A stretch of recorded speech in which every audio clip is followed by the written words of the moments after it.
Plutão entrando em Aquário. Vamos falar desse assunto várias e várias vezes. Já estamos falando sobre esse assunto há um tempão. Vamos continuar falando desse assunto há um tempão. 2024, 2025, 2026. O Plutão entrou em Aquário pelos próximos 20 anos e ele faz parte de um evento maior nesse momento. Ele é um ator muito especial, muito principal, mas numa peça de teatro cheia de gente famosa que está acontecendo no céu e influenciando na Terra, né? Sincronicamente, o que está em cima igual o que está embaixo, a gente está interpretando na Terra os eventos do céu. Oi, eu sou o Sandesh e a gente está falando um pouquinho sobre os eventos do céu que estão acontecendo em 2024, já começaram em 2023, estão acontecendo muito forte em 2024, que é a passagem definitiva do Plutão para dentro do signo de Aquário, vai ficar lá uns 20 anos, já vamos traduzir tudo isso para o português, e também um pouquinho dessa passagem do Urano saindo de Touro e entrando em Gêmeos, e o Netuno saindo da casa dele, domiciliado em Peixes e entrando em Áries, e os três fazendo esse movimento, né, juntinhos. Vamos entender um pouquinho de como isso funciona e por que a gente vai falar sobre isso durante tanto tempo, né? Esses três juntos estavam retrógrados, fazendo movimentos para frente, para trás, né? Entrando e saindo. Principalmente o Plutão, que entrava em Capricórnio, entrava em Aquário, voltava para Capricórnio, voltava para Aquário, e agora definitivamente está entrando em Aquário. Ele passou aí mais de uma década em Capricórnio, está entrando em Aquário. Por que esses três são importantes? Bem, o fato é de que esses três corpos celestes, eles têm órbitas muito longe do Sol. E porque eles têm órbitas muito longe do Sol, eles ficam muito tempo em cada lugar, leva muito tempo para dar uma volta. Eles não influenciam uma pessoa. Eles ficam 10 anos, 15 anos, 20 anos em cada signo, então eles influenciam uma geração inteira de pessoas. Quando eles se movem, eles mudam de lugar, a gente não está falando de uma pessoa que está pensando de uma maneira diferente, está sentindo de uma maneira diferente, está tendo uma vontade. E nem está falando de uma sociedade que está fazendo isso, né? Porque os planetas mais... Como acontece dentro de mim, a minha identidade, a minha luz, a minha verdade, tem a ver com Sol, Lua e Ascendente. Quando isso já começa a ir para a forma como eu me expresso no mundo imediatamente à minha volta, né, isso é mais pessoal. E então isso tem a ver com Mercúrio, Vênus e Marte. Quando isso tem a ver com a minha relação com a sociedade da qual eu faço parte, um planeta mais social, né, e as minhas relações, né, de pensamento, sentimento e vontades na sociedade da qual eu faço parte, aí a gente está falando de Júpiter, Saturno e Quirón.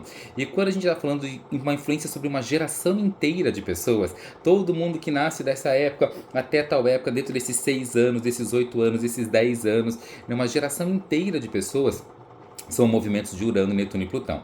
Cada um deles se move num ritmo diferente, no tempo diferente, dos três juntos mudando de signos. Isso quer dizer que é um grande, drástico, né, transição, transformação, mudança na principal energia, né, que vai influenciar toda uma geração de pessoas. Né? Realmente é um divisor de águas. Né? O que era até aqui, o que era a partir daqui. Então a gente já teve alguns eventos muito importantes quando cada um deles muda de signos, três fazendo isso juntos ao longo desse ano, e quem está encabeçando esse movimento é o Plutão, né, o primeiro que está mudando definitivamente para Aquário, os outros vão mudar ainda ao longo, né, a gente está hoje dia 19 de novembro de 2024 e a gente vai depois adiante. O Urano muda muito a maneira de pensar, a forma de se relacionar, de vínculos e de relações, ele é o transformador, enquanto Netuno é a maneira de sentir, o psiquismo, a espiritualidade, a profundidade, os alteradores de consciência e a arte, né? E o Plutão, ele é as vontades mais profundas e íntimas, né? Dentro do ser, é realmente as transformações mais internas,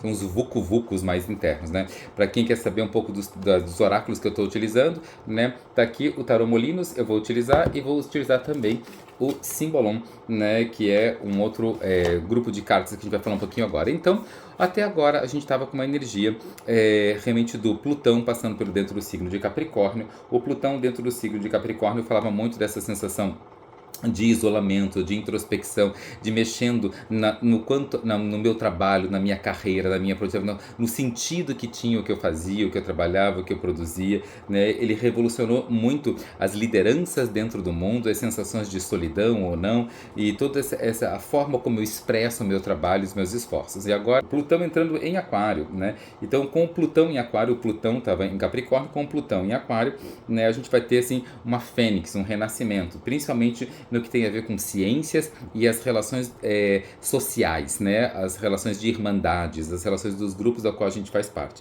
Então, toda a parte social, né? Não de lideranças, mas a parte do povo, da turma, não dos gerentes, não dos diretores, mas realmente o pessoal todo que trabalha junto, que faz junto, que se relaciona, que convive, as amizades, todas as relações sociais passam a ser diferentes com o Plutão entrando, né? Saindo de Capricórnio e entrando em Aquário, né? Como eu falei, ele está fazendo parte, ele está fazendo 2 sextis e um trígono, juntando os 3 geracionais, né? Então isso não vai sair, não vai acontecer ileso nos próximos anos. O Netuno, que estava em Peixes, né? Trazendo essa energia muito de fé e de conexão com o transcendente, trazendo para um Netuno mais em Áries, né? Que a gente está convidando o nosso guerreiro para fazer uma jornada espiritual, né? Isso vai trazer força, vitalidade, conflitos e confrontos também, questões de fé e espiritualidade, né? E expressões de arte que geram mudança. E o Urano, isso é o Netuno, né? O Urano também vai estar saindo, né, dessa energia mais taurina, né? Que mexeu muito na questão ligada ao financeiro, à matéria, as questões mais físicas e matéria, como a gente sobrevive e ganha dinheiro, né? Inclusive, né, aqui no Brasil, mudança até para a questão do Pix e coisa assim, e outros valores que mudaram no mundo, e o Urano em Gêmeos pode dar um pouco de mudanças e transformações, a gente atravessando uma ponte indo para outro mundo, só que pode ser que a gente não preste muita atenção, dê uma dispersada, né? E às vezes a ponte pode estar com algum tipo de perigo, alguma falha, e a gente não está prestando tanta atenção nos detalhes das coisas. São coisas que a gente vai conversar várias vezes ainda no próximo ano, mas o momento atual, o evento atual é realmente, né, sair da caverna com o Plutão que passou em Capricórnio esse tempo todo, né, e ressurgir à luz, né, lá em cima, descobrindo, né, aonde eu posso revolucionar, o que eu posso fazer de diferente, quais são as mudanças, onde é que eu posso ter novas ideias, novas formas de estar expressando em cada uma das áreas da minha vida. O Plutão em Aquário, né, que é essa entrada que aconteceu hoje, como se a gente olhasse um pouquinho para a vida e dissesse assim, olha, para permanecer vivo, eu vou ter que ressignificar, mudar a forma, fazer diferente, ter uma outra ideia de como eu vou estar lidando com as coisas. Ele realmente convida a gente não levar o banquinho até o piano, não se adequar, não se adaptar, mas realmente convida a gente para poder mudar o piano de lugar, né? Então não é a gente que não é a gente que vai se adaptar, né? Mas a gente vai adaptar o mundo, vai fazer o mundo ficar um pouco diferente para a gente poder realizar os nossos sonhos no mundo, né? Para como a gente traz isso, né, para a realidade da qual a gente está vivendo. Então é um grande convite a Fênix poder renascer. Segundo o Simbolon, né, que é a forma como eu estou trazendo hoje uma interpretação desses eventos, né, a gente está saindo desse trabalho árduo no que havia profundo na alma. O Capricórnio sempre é um trabalho árduo, sempre é a disponibilidade de trabalhar sobre aquilo que é duro e rígido, sobre aquilo que nos petrifica, né? Então a gente tem essa energia da carta da depressão, do Plutão em Capricórnio, a gente mexendo com aquilo que nos petrificava e com o trabalho árduo da nossa alma, né, olhando para o lado escuro, trabalhando, lapidando, trazendo isso, uma forma de estar lidando com aquilo que é mais difícil e complicado, que foi nos últimos mais de uma década que a gente passou, né, com o Plutão em Capricórnio, né, 15 anos ele passou ali. Agora com o Plutão entrando em Aquário, né, a gente tem essa energia de renascimento, né, essa energia ainda meio desorientada, ainda meio, né, com o corpo de um lado e a cabeça para o outro, mas tem um retorno, né, uma nova chance de estar vivo, de estar ressurgindo, né, uma transformação, Plutão, né, profunda, Plutão, mas trazendo uma nova realidade, uma nova maneira de estar reagindo e agindo, né, com as pessoas, com as situações, com objetos, com ideias, com tudo aquilo que a gente propõe a viver e a fazer, né, é a Fênix ressurgindo. Então, basicamente, essa é a passagem que a gente está vivendo hoje, e ela é parte de um processo maior que a gente vai estar conversando, né, nos próximos anos. Beijo!